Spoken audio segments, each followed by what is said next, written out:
So, hello everybody, namaste, and welcome back to my YouTube channel, Job and Scholar. I'm Dr. Kamika Chaudhary, and I'm an assistant professor in a government PG college. क्या आप लोगों को भी airport staff जो होता है वो वाली जॉब फैसिनेट करती है? क्या आपको लगता है कि यार यहाँ पे जॉब कैसे लगती है?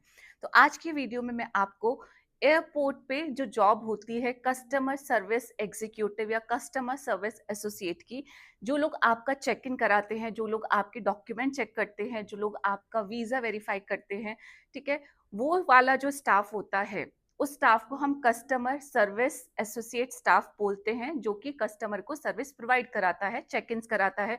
ठीक है, तो उस स्टाफ की जॉब की वैकेंसीज यहाँ पे आई हुई है। 4,000 से ज्यादा पोस्ट हैं इंडिया के अलग अलग एयरपोर्ट पे, ये पोस्ट आई हुई हैं। यू कैन चूज कि आपको किस एयरपोर्ट पे काम करना है after your training gets completed, selection के बाद में।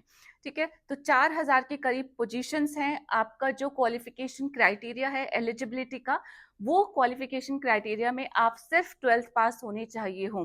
अगर आप उससे ज्यादा आपने क्वालिफिकेशन अटेन की हुई है, दैट इज योर ग्रेजुएशन, तो उस केस में भी आप एलिजिबल होते हैं, but up to a certain age limit.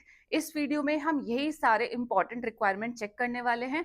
आप लेकिन उससे पहले मैं आपको बोलूंगी कि कौन सी ऐसी कंपनी है, कौन सी ऐसी ऑर्गेनाइजेशन है जो ये वाला रिक्रूटमेंट करती है। तो आप यहाँ पे देख सकते हैं, उस ऑर्गेनाइजेशन का नाम है या उस कंपनी का नाम है your NIA aviation services private limited. तो NIA aviation services private limited का काम होता है आपका एयरपोर्ट पे जो ग्राउंड स्टाफ होता है उसको हायर करना। ठीक है, तो ये हायरिंग का जो काम होता है वो पूरा वो आपका NIA aviation service private limited का काम है। आप देख सकते हैं इसकी वेबसाइट पे सिर्फ आपका करियर एंड जॉब का सेक्शन है, ग्राउंड स्टाफ का recruitment, eligibility and entrance exam for aviation, flight attendant selection process and so on, इसके अलावा और कुछ नहीं। और ये जो आपकी कंपनी है जो रिक्रूट करती है, that is registered under your ministry of corporate affairs. ठीक है, तो ये कंपनी बेसिकली आपकी रजिस्टर्ड कंपनी है।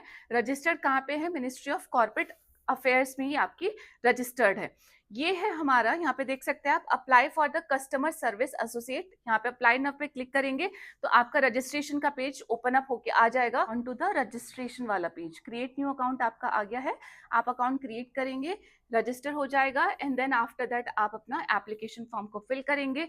एंड लास्ट स्टेप जो होगा वो लास्ट स्टेप होगा आपका फीस सबमिशन का। फीस भी बहुत ज्यादा नहीं है। चलिए, तो सबसे पहले हम इसका जो पूरा एडवर्टाइजमेंट है वो एडवर्टाइजमेंट चेक कर लेते हैं कि एडवर्टाइजमेंट में आपका क्या क्या इंफॉर्मेशन अवेलेबल है। तो जैसा कि आप देख सकते हैं, ये एडवर्टाइजमेंट है आपका NIA aviation services private limited की तरफ से। This is also promoting your make in India and skill India. ये एडवर्टाइजमेंट नंबर है 2026 का ही ये एडवर्टाइजमेंट है। सबसे पहले NIA एविएशन सर्विस लिमिटेड आपकी इनवाइट करती है online application from the eligible candidate for the profile of your CSA, that is your customer services associate at the various airport. अलग अलग airport that are present in India only. ठीक है, उन airports के लिए customer service associate का requirement है। Education qualification क्या है? इंटरमीडिएट, यानी कि आप अगर आप 10+2 हैं किसी भी परसेंटेज के साथ में, किसी भी सब्जेक्ट के साथ में, तो आपका क्या हो जाएगा? You will be eligible for this. Next, आपका सैलरी कितना होगा? सैलरी आपकी ₹14,000 से लेके 28,000 तक सैलरी जाएगी। अभी सैलरी किस चीज पे डिपेंड करेगी? सैलरी डिपेंड करेगी कि जब आपका इंटरव्यू होगा तो उस इंटरव्यू में आप कैसी परफॉर्मेंस देंगे। अगर आप 28,000 तक मैक्सिमम यहाँ पे सैलरी अपनी अटेन कर सकते हैं on the basis of your performance in the interview. Now number of vacancies कितनी है? 4,103 वैकेंसीज हैं। ठीक है, तो number of vacancies are a lot huge number, it is 4103। तो ऐसे केस में क्या हो जाता है? You have the highest chances of getting your selection. Now after that आपको हाउ टू अप्लाई करने का 3 स्टेप है। क्लिक अप्लाई नाउ, जो हमने अभी क्लिक करके देखा था, देन रजिस्टर करेंगे आप। उसके बाद आप अपना एप्लीकेशन फॉर्म फिल करेंगे, you will do the payment and you will download the form. अब कौन कौन से डॉक्यूमेंट्स आपके पास होने चाहिए? आपके पास आपका यूनिवर्सिटी का सर्टिफिकेट या बोर्ड का सर्टिफिकेट प्रेजेंट होना चाहिए। आपके पास कोई ना कोई आइडेंटिफिकेशन कार्ड प्रेजेंट होना चाहिए जिसपे आपका फोटोग्राफ भी प्रेजेंट हो, चाहे आपका पासपोर्ट नंबर हो, आपकी अकाउंट की पासबुक की फोटो हो, राशन कार्ड हो, आधार कार्ड नंबर हो, वोटर आईडी कार्ड नंबर हो, एंड सो ऑन। आपके जो भी आपने लास्ट सेमेस्टर में अपनी डिग्री क्वालिफाई की है, मींस जो लोग आपके ग्रेजुएट होंगे या पोस्ट ग्रेजुएट होंगे, ठीक है, वो लोग भी यहाँ पे क्या कर सकते हैं, अप्लाई कर सकते हैं। नाउ अपना ईमेल एड्रेस, आपका एक परमानेंट ईमेल एड्रेस जो आप हमेशा यूज करते हो, उसके बाद आपका मेलिंग एड्रेस भी होना चाहिए, आपके पास आपके फोटोग्राफ की इमेज और योर सिग्नेचर की इमेज स्कैन कॉपी में प्रेजेंट होनी चाहिए। नेक्स्ट इंपॉर्टेंट इन्फॉर्मेशन ये हाउ टू अप्लाई वाला कॉर्नर ही है, जो हम ऑलरेडी मैं बता चुकी हूँ। Now after that we will see कि हमारे पास नेक्स्ट इंपॉर्टेंट इन्फॉर्मेशन यहाँ क्या आती है।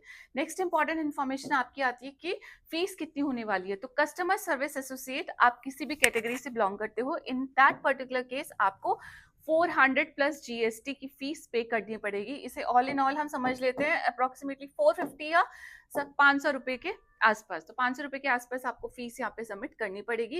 Application fee will remain the same for all the candidate including those belonging to the reserve categories also. तो रिजर्वेशन का यहाँ पे कोई भी सीन नहीं है। You can be from any of the category but still you have to pay the same fees, ठीक है। एक बार फीस पे करने के बाद में वो रिटर्न नहीं होगी। नव एलिजिबिलिटी में आप इंडियन नेशनैलिटी के कैंडिडेट होने चाहिए हो। एज क्राइटेरिया में आपका 18 ईयर्स से लेके 27 ईयर्स तक का एज क्राइटेरिया रखा गया है। आपको अपनी एज कैलकुलेट करनी है 1 जुलाई 2026, यानी कि 1 जुलाई 2026 को आपकी मिनिमम एज 18 ईयर्स आप अटेन कर लें एंड मैक्सिमम एज आपकी 27 ईयर्स तक जा सकती है। तो 27 ईयर्स तक जो यूजी कैंडिडेट है, जो पीजी कैंडिडेट है, वो लोग भी इस पर्टिकुलर एज तक अपनी यूजी पीजी कंप्लीट कर लेते हैं, ठीक है। तो इस केस में यूजी पीजी भी एलिजिबल हो जाते हैं। नेक्स्ट हमारा कैरेक्टर सर्टिफिकेट आपको लाना पड़ेगा कि आप लोगों का जो कैरेक्टर है उसमें कोई भी क्रिमिनल रिकॉर्ड प्रेजेंट नहीं है। एजुकेशन क्वालिफिकेशन इंटरमीडिएट हमने बता दिया। फिजिकली फिट आप होने चाहिए, mentally and physically both the ways. अब कुछ इंपॉर्टेंट डेट्स हैं यहाँ पे। इंपॉर्टेंट डेट्स में आपका 6 जनवरी से ऑनलाइन एग्जामिनेशन, ऑनलाइन एप्लीकेशन होना चाहिए, ये स्टार्ट हो गया है। लास्ट डेट है आपकी 15 अप्रैल 2026, तो लास्ट डेट पास ही है। 10 तारीख है, अगले 6 दिन है आपके पास in order to apply for this particular form. Date of examination अभी नहीं मेंशन है। मोड ऑफ एग्जामिनेशन में भी आपको ऑफलाइन या सीबीटी हो सकता है, ठीक है, यानी कि आपको पेपर पे भी मिल सकता है एग्जाम या फिर आपका कंप्यूटर बेस्ड टेस्ट भी हो सकता है। सिलेक्शन प्रोसीजर में आपके 2 स्टेप आते हैं। पहले स्टेप में आपका रिटन एग्जामिनेशन होगा एंड दूसरे स्टेप में आपका इंटरव्यू होगा। रिटन एग्जामिनेशन में आपको कम से कम 35% मार्क्स अटेन करने पड़ेंगे। अगर आपने 35% मार्क्स अटेन कर लिए हैं तो आप इंटरव्यू के लिए शॉर्टलिस्ट हो जाते हैं। तो एक्चुअली जो बाइफिकेशन होगा, एक्चुअली जो सिलेक्शन होगा, वो इंटरव्यू के टाइम पे होगा। तो आपको इंटरव्यू की अच्छे से प्रिपरेशन करके जानी है। अब क्योंकि हमारा रिटन एग्जामिनेशन होने वाला है तो उसका कुछ ना कुछ सिलेबस भी यहाँ पे प्रेजेंट होगा। जैसे कि क्या क्या आपके सेक्शंस आएंगे, आपका जनरल इंटेलिजेंस एंड रीजनिंग आएगा, न्यूमेरिक एप्टीट्यूड आएगा, जनरल इंग्लिश आएगा एंड जनरल अवेयरनेस आएगा। तो ये 4 सेक्शंस हैं जिसमें आपका क्वेश्चन पेपर डिवाइडेड होगा। हर सेक्शन में आपके 25 क्वेश्चंस होंगे, यानी कि टोटल 100 क्वेश्चंस हैं एंड टोटल आपके 100 ही मार्क्स हैं। 25 यानी कि एक नंबर का एक क्वेश्चन होगा। गुड न्यूज ये है कि आपका यहाँ पे कोई भी नेगेटिव मार्किंग नहीं है, ठीक है। आपने क्वेश्चन ठीक किया, आपको मार्क्स मिल जाएंगे। आपने आंसर गलत किया तो आपके मार्क्स डिडक्ट नहीं होंगे। So that is a good news. And along with that यहाँ पे डिटेल में भी सिलेबस प्रेजेंट है, जिससे कि जब आप लोग प्रिपरेशन करें तो आपको थोड़ा इजी हो जाए कि क्या क्या टॉपिक आपको पढ़ना है। ब्रॉड में सिर्फ जनरल इंटेलिजेंस एंड रीजनिंग ही नहीं लिखा है, तो इसके ये सारे टॉपिक्स है जिनको आप चेक कर सकते हैं। मेरे ख्याल से 12th या 10th बेस तक ही हमारा ये सिलेबस है। मैथ्स का न्यूमेरिक एप्टीट्यूड तो ऑब्वियसली 10th बेस तक ही है। जनरल इंग्लिश भी आपका वैसे ही है। जनरल अवेयरनेस में आपको current affairs, polity, geography, economy, history, static general knowledge and science and sports की तैयारी करके जानी है, ठीक है। जनरल अवेयरनेस की बहुत सारी वेबसाइट्स हैं जहाँ पे आपकी जनरल अवेयरनेस की पीडीएफ अवेलेबल है। आप प्लीज अगर सर्च करेंगे गूगल पे तो आपको मिल जाएगा। इसके अलावा बहुत सारी बुक्स भी आती हैं जिनको भी आप परचेज करके पढ़ सकते हैं। नाउ इंपॉर्टेंट क्या है ये देख लीजिए, just for your information, there will be no negative marking and minimum qualifying marks कितना है, 35% मार्क्स ही आपका मिनिमम क्वालिफाइंग मार्क्स यहाँ पे रखा गया है। कोई नॉर्मलाइजेशन नहीं होने वाला है। अब सेंटर ऑफ एग्जामिनेशन की भी टेंशन नहीं है, because there is a huge list of the centre of examination. जैसे आपका एग्जामिनेशन की स्टेट अगर आंध्र प्रदेश है तो वहां पे इन सारी सिटीज में आपका जो एग्जाम है वो कंडक्ट कराया जाएगा, आप देख सकते हैं। सिमिलरली सारे स्टेट्स में मैक्सिमम सारे स्टेट कवर किए गए हैं एंड हर स्टेट में कम से कम 8 से 10 सिटीज हैं जहाँ पे आपका एग्जामिनेशन कंडक्ट कराया जाएगा। तो जब आप फॉर्म फिल करेंगे उस टाइम पे आप ध्यान रखेंगे कि आपको कौन से ऑप्शंस चूज करने हैं अपने स्टेट के पास में या फिर अपनी करंट लोकेशन के पास में, जहाँ पे जाके आपको एग्जामिनेशन देना ईजी हो जाए। तो ये पूरी यही लिस्ट है, आप लोग इसे चेक कर लेंगे, पीडीएफ आपको मिल जाएगी ना। There is a dress code for the examination also. आप ध्यान रखेंगे कि जब भी आप एग्जाम देने जाएंगे आपको लाइट क्लोथ्स पहनने हैं with the half sleeves not having the big buttons, brooch badge flower etcetera with salwar trouser, ठीक है। उसके बाद slippers and also with low heels, shoes are not allowed, आप शूज पहन के नहीं जा सकते हैं, आपको सिर्फ चप्पल पहन के जानी है, स्लीपर्स पहन के जानी है। Mode of selection for training क्या है, आप रिटन टेस्ट देंगे एंड उसके बाद आपका इंटरव्यू होगा एंड आफ्टर दैट आप क्या करेंगे, अगर आप सिलेक्ट हो जाते हैं तो आपको ट्रेनिंग के लिए भेज दिया जाएगा। ये सिलेक्शन प्रोसीजर वही लिखा है, कोई भी पर्सनल कम्युनिकेशन यहाँ पे नहीं किया जाएगा। यहाँ पे आपको सिर्फ क्या होगा, पर्सनल कम्युनिकेशन नहीं, आपको वेबसाइट ही चेक करते जाना है एंड वेबसाइट पे ही आपको सारी इन्फॉर्मेशन मिल जाएगी।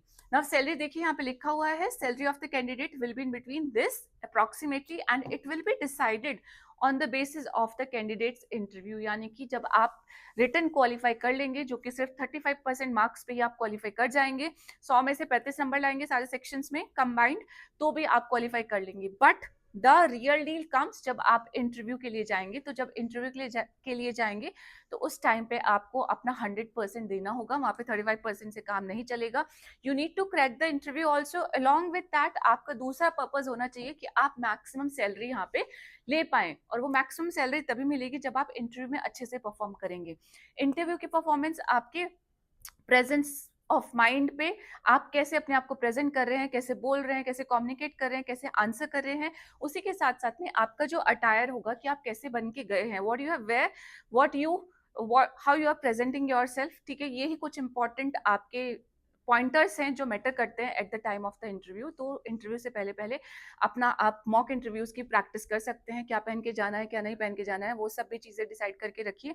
प्लस आपका यूट्यूब पे या फिर आपका इंटरनेट पे आपको बहुत सारे रिसोर्सेज मिल जाएंगे जहाँ पे आप इंटरव्यू की प्रैक्टिस कर सकते हैं। तो प्लीज डू दैट ऑल्सो। मेरे ख्याल से यही सारी इन्फॉर्मेशन थी। उसके अलावा आपको जो लिंक है ये पीडीएफ का प्लस जो अप्लाई नाउ वाला लिंक भी है, वो दोनों आपको आई विल ट्राई कि मैं डिस्क्रिप्शन बॉक्स में उसको पुट अप कर दूं। अगर वहां पे आपको नहीं मिलता है तो आपको कमेंट बॉक्स में जो कमेंट में करके उसको पिन कर दूंगी, मींस पिन कमेंट में आपको ये इन्फॉर्मेशन मिल जाएगी, ये लिंक मिल जाएंगे। मेरे ख्याल से this is all about this particular vacancy. I don't think कि और कोई इन्फॉर्मेशन यहाँ पे मिस आउट हुई है। अगर कुछ मिस आउट हुआ है तो आप मुझसे पूछ लेना, कमेंट कर लेना एंड अदरवाइज अप्लाई कर दीजिए, कुछ नहीं जा रहा है, ठीक है। अगर बहुत ज़्यादा रिक्वायरमेंट है, आपको जॉब चाहिए, आपको अट्रैक्ट करता है एयरपोर्ट्स पे जॉब करना, ग्राउंड स्टाफ जो होता है, जो कस्टमर सर्विस स्टाफ होता है, अगर आपको वो चीज़ें अट्रैक्ट करती हैं, so this is the opportunity for all of you, ठीक है। So I will just say all the very best, give your best and now I'll meet you in my next video. Till then, just take care of yourself. Jai Hind, Namaste, bye bye. Thank you.